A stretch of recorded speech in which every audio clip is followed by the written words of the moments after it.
প্রিয় দর্শক মণ্ডলী, আপনারা জানেন জাফর ট্রাভেল চ্যানেলের মাধ্যমে আমি আপনাদেরকে বিশ্বের ঐতিহাসিক স্থানগুলি দেখানোর চেষ্টা করি। তারই ধারাবাহিকতায় আপনাদেরকে নিয়ে আসলাম কুয়েত আন্তর্জাতিক বিমানবন্দরে।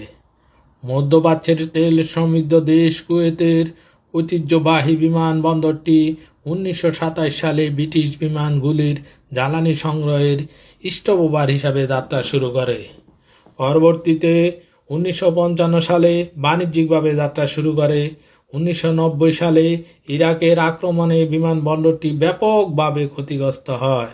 বর্তমানে প্রতি বছর 1 লক্ষ থেকে 1,20,000টি ফ্লাইট ওঠানামা করে। বন্দরটির 5টি টার্মিনাল ও 3টি রানওয়ে রয়েছে। এর প্রধান এয়ারলাইন্স হল কুয়েত এয়ারওয়েজ। ইমিগ্রেশনের ভিতরে আছে কেনাকাটার জন্য আন্তর্জাতিক মানের কফি শপ, রেস্তোরাঁ ও বিভিন্ন ব্র্যান্ডের দোকান।